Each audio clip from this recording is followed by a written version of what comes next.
Donald Trump wins the Republican presidential nomination 2 days after surviving an assassination attempt. He's picked Ohio Senator JD Vance as his running mate. All this deflecting debate away from President Biden's fitness to run. So, where do both campaigns stand now? This is Inside Story.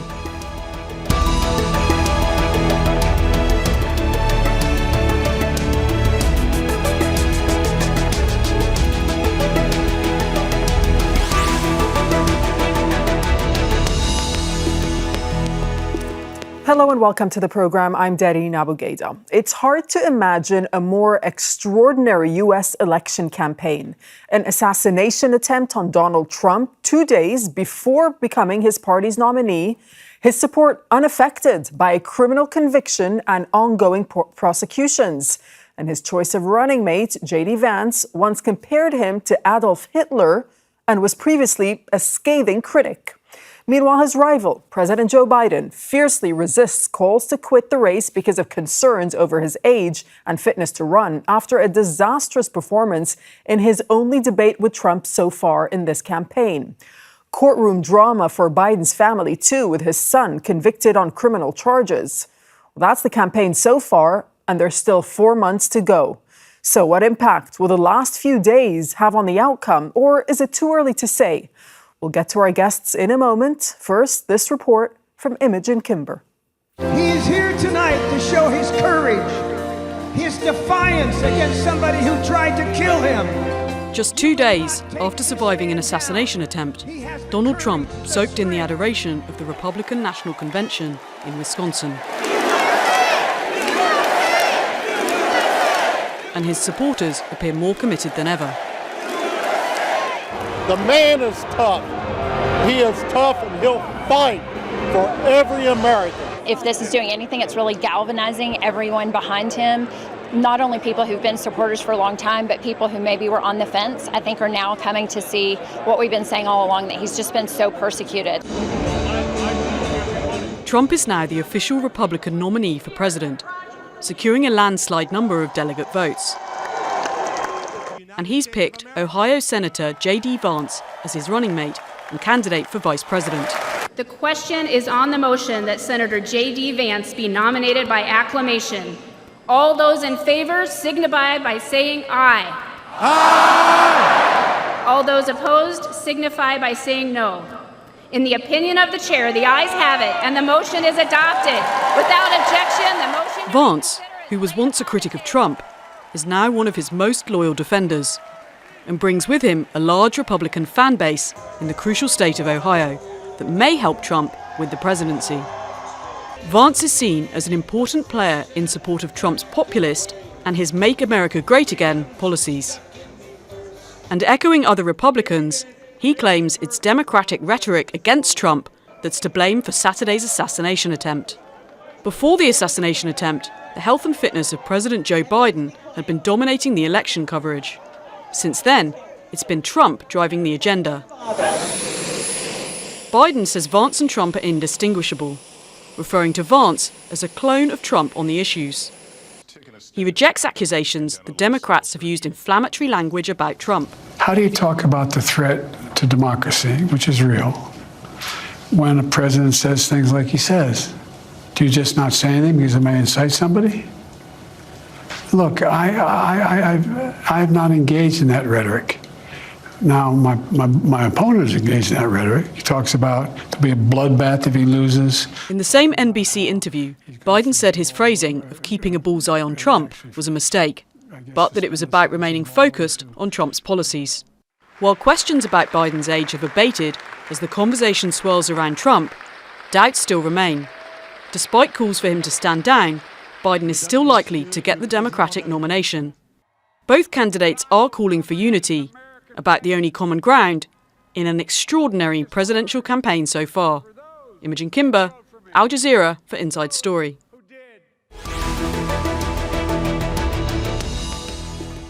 All right, let's now bring in our guest. Joining us from the United States in Washington, D.C. is Laura Blessing, who's a senior fellow at the Government Affairs Institute at Georgetown University. In Ann Arbor, Michigan, Michael Traugott, who's a research professor emeritus at the Center of Political Studies at the University of Michigan. And also in Washington, we have with us Eric Ham, who's a U.S. political expert and former congressional staffer. Thanks for your time with us on Inside Story. Eric, I'll start with you. Both candidates have spoken of unity and uniting the country. But in a country that's being described as already deeply divided, how critical will be the tone they strike over the next 4 months to the direction that the country takes? I think it's very important. In fact, we know already there has been just this rising level of political violence that has certainly shaped the discourse in the country. And now with less than 120 days to go until this election, I think what we're seeing now is a very different tone and tenor in this election. And with a very wary electorate right now, I think it's more important than ever that both candidates, as well as their running mates, begin to do more to actually attempt to try to unify the country and speak more about their policy differences and less about personal attacks on one another. Laura, what struck you from the Republican National Convention, and what do you think the messaging was that was coming out? I think it's an interesting, such a view of a candidate who has a real master of the visual image. We saw that both after Saturday's shooting, but also with the convention itself.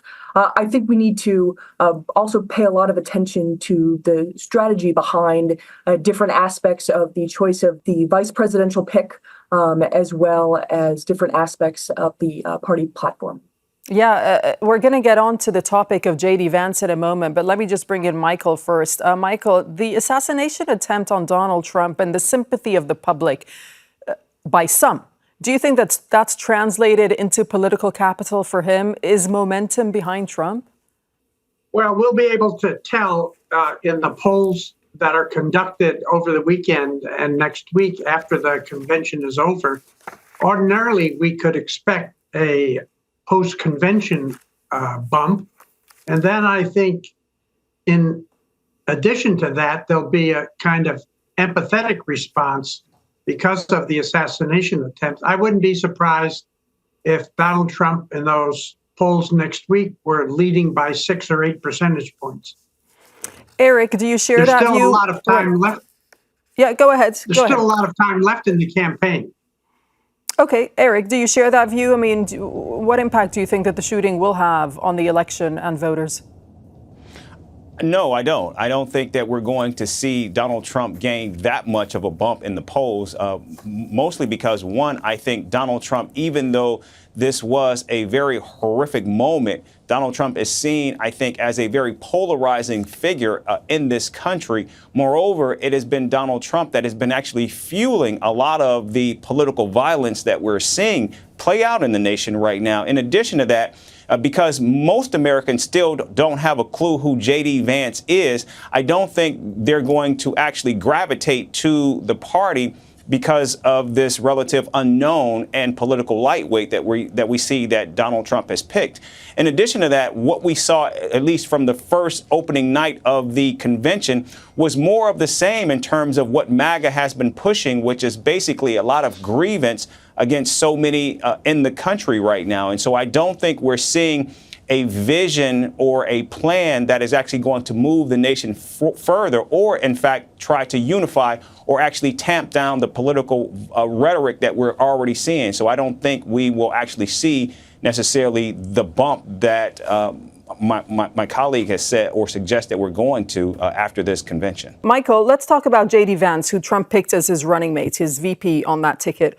What was the motivation, do you think, for his selection of JD Vance? What does he bring to not only Trump, but the movement itself?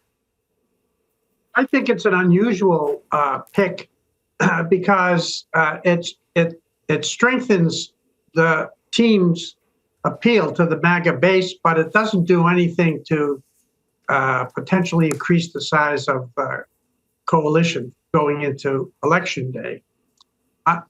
On the other hand, Donald Trump hasn't really shown any inclination to try to broaden his coalition.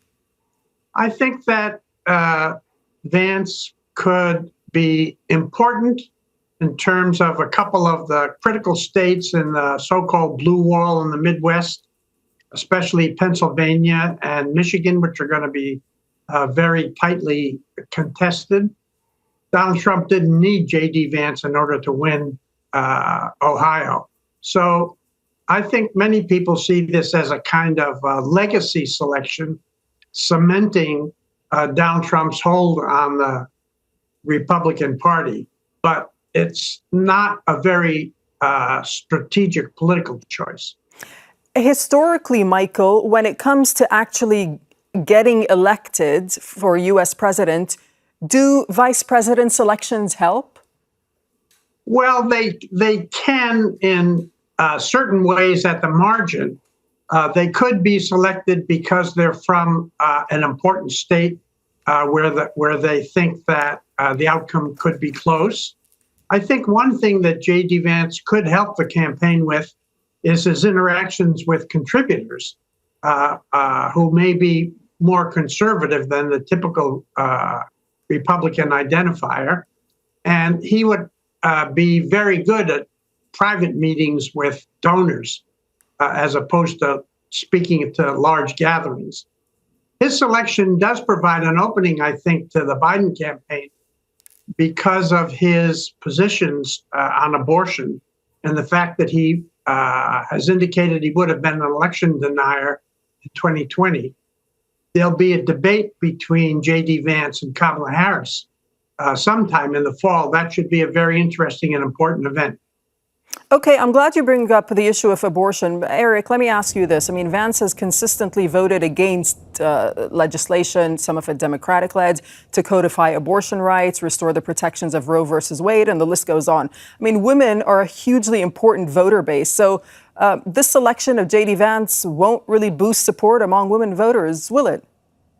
Actually, I agree with Mike on that point. I think this is actually a boon to Democrats in the fact that he selected J.D. Vance. And the reason for that is because we know that this issue of abortion has been a big winner for Democrats, particularly in many of these referendum states and special elections. And I think now, given that you have someone like J.D. Vance who has such a very caustic and controversial record, particularly on the many things that he has said about women and women's rights. I think this is going to be fuel that the Biden-Harris campaign can use not only against J.D. Vance, but against Republicans writ large as they begin to use this as an issue, as a wedge and as a cudgel against Republicans. We know that the issue of abortion is perhaps the single biggest winner for Democrats. And I think J.D. Vance is a massive gift to them on this issue, particularly at a time right now when Joe Biden is facing so many challenges internally. I think this gives him a boost. And we know that he's going to be in Nevada, another key battleground state where I suspect they will begin to hammer this issue home. Laura, do you agree with that? Is that a strategy that you see the Democrats using going forward? Oh, absolutely. I do think that yesterday's convention proceedings did have something very important pertaining to abortion and not just the J.D. Vance pick. The events of Saturday with the shooting likely helped the Republicans avert a larger fight over the abortion provisions inside the platform itself, which are a step down from the more restrictive position in previous platforms that look to give the issue up to the states. And so, both Eric and Michael are right to point to Vance's positions on abortions, but we should also look at the larger positioning of the platform as well as the Republican Party and Trump's statements trying to tamp down this very successful issue for the Democrats. Okay, Laura, I'll stick with you for just a moment because I'd like to look at the Democrats for a moment and specifically Biden. I mean, we saw that he gave an interview this weekend in which he called, he gave an interview this weekend, but previous to this interview, he's called Trump an existential threat. And in that interview he gave, he had to come out and sort of defend himself and his rhetoric. Is Biden now facing a test going forward because he needs to try to revive his own political fortunes by looking presidential, by convincing people that he can actually secure a second term as president, but at the same time, he'll still need to sort of take on Trump. So will he face a sort of difficult decision about when to return to the offensive against Trump? I think the statement that Biden put out in response to Saturday's shooting was the appropriate statement that we've seen by actors across the political spectrum. Obviously, there have been some exceptions to that. Vance's tweet has been pretty widely circulated, just as an example. But a call to lower the temperature, to go back and embrace civility, and to contest politics on the merits while unifying Americans. I think that's the appropriate message for everybody to have. And we've seen that throughout civic society as well. Michael, what about the message that was sent out by JD Vance? I mean, he tweeted in so many words that it was Biden's political rhetoric that led to the shooting. Well, I think that statement reflects who JD Vance is or has been as a Republican candidate. And there is also commentary about his prior views and how they've changed over time about Donald Trump. So there'll be some review and inspection of JD Vance's past statements and how he seems to have capitulated to Donald Trump in order to gain a spot on the ticket. What do you think it is, though, Michael, that let Trump overlook the comments that JD Vance has made about him in the past? Well, I think that it is his ability to help in some key states at the margin, the fact that they're ideologically quite in sympathy, and also that there's some sense of a legacy that Donald Trump would leave with J.D. Vance as a possible successor. So his campaign is pretty consistently about cementing his base. And the main attraction, I think, of J.D. Vance compared to Marco Rubio and Governor Burgum is that he is clearly on the MAGA side of the Republican Party as it stands today. Eric, I got to ask you about how you think allies across the world are looking at this selection of J.D. Vance, and if him and Trump were to win that ticket. I mean, if we just look at his comments about Ukraine for a moment, so he's earned himself a reputation as one of the biggest opponents of continued U.S. aid to Ukraine. He said this, that the U.S. has provided a blanket of security to Europe for far too long, and he's calling for European allies to step up their own military contributions. How consequential do you think that this stance is going to be, and what impact is it going to have on Ukraine and NATO? Oh, I think it's huge. I think what we're seeing from J.D. Vance is he's an isolationist, very much in the same vein as Donald Trump. And I think that ideology certainly, I think, sends shivers through the West, particularly in light of the very successful NATO summit that was just held here in Washington, D.C., where the United States and other nations made clear their intentions and their support, and to continue to operate as a bulwark against not only Russia, but fascism that continues to course through Europe. And so I think what we're seeing here is J.D. Vance, I think, is going to certainly make a lot of those leaders in the West extremely nervous because what we see here is someone who is not a balance to Donald Trump, but someone who actually continues to enforce those ideas and those ideologies of moving away from this global framework that the United States has implemented and led over the last 7 or 8 decades. I mean, he certainly sounds like, Eric, that he wants to condition support for Ukraine, but it's not the same when it comes to Israel, because he's also said this. I mean, on the Gaza war, he's echoed Trump's call for Israel to, quote unquote, finish the job against Hamas in the Gaza Strip. And he's also said this, and I quote him, "A majority of citizens of this country think that their savior, and I count myself a Christian, was born, died, and resurrected in that narrow little strip of territory off the Mediterranean." What does this tell you about what sort of policies that, he'll try to push for if he becomes vice president when it comes to Israel and the Palestinians?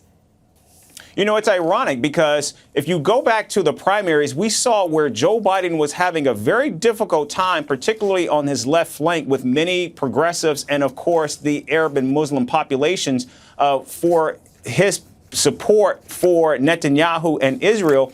And what we see from former President Donald Trump and his pick, JD Vance, is they are clear supporters of Netanyahu. And if they were, in fact, elected, they would not only provide support to Netanyahu, but would certainly give him a blank check and free rein to actually continue to continue these atrocities that we are seeing play out in the region. And so I think that's something that voters should actually be mindful of when they're looking at these two candidates.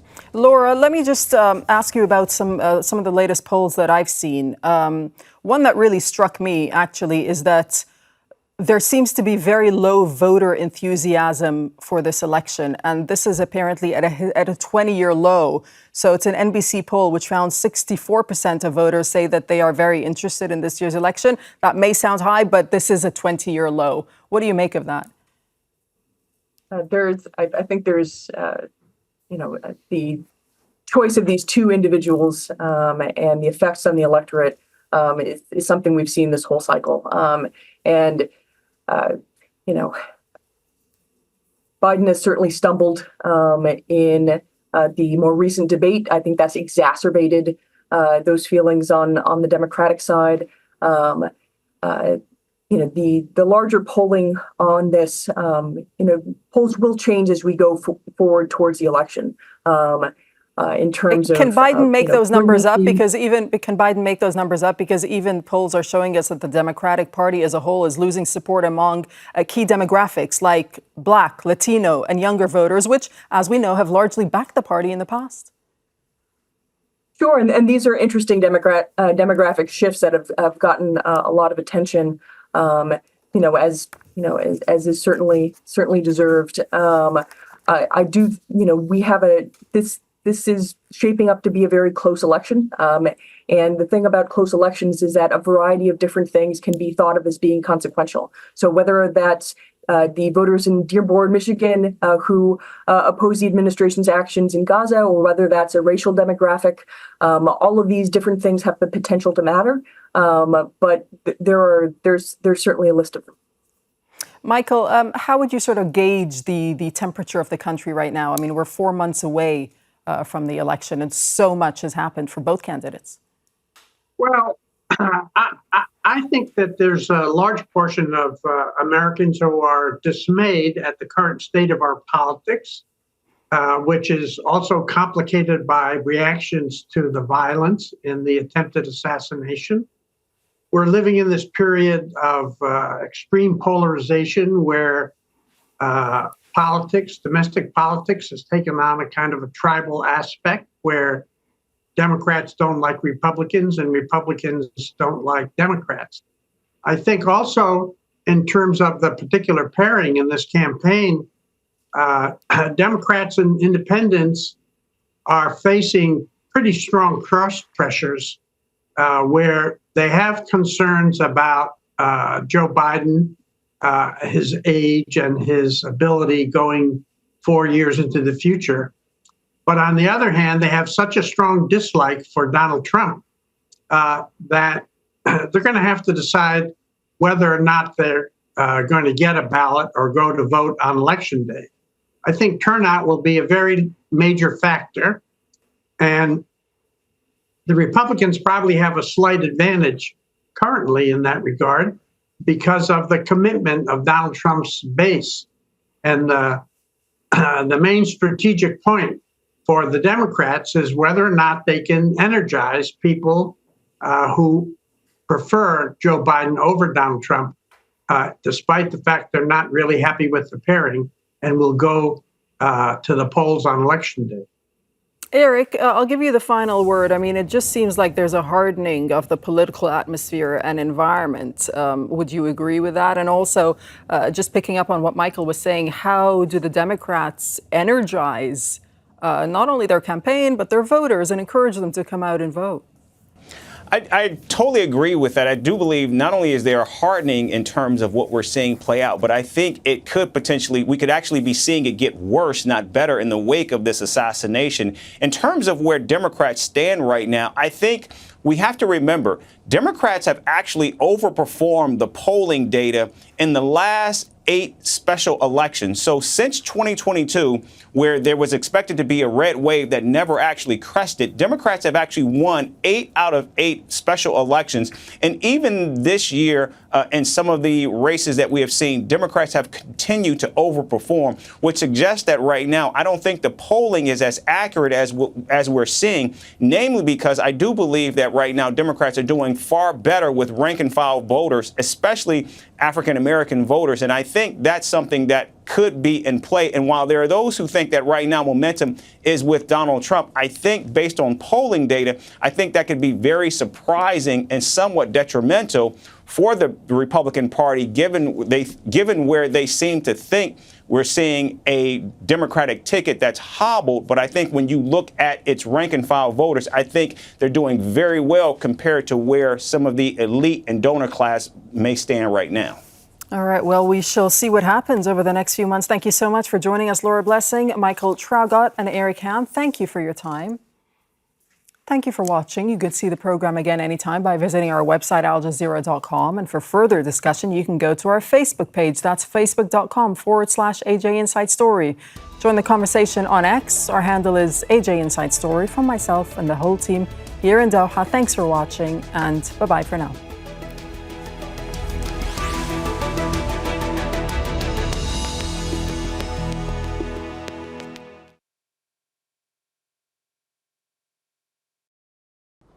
Make sure to subscribe to our channel to get the latest news from Al Jazeera.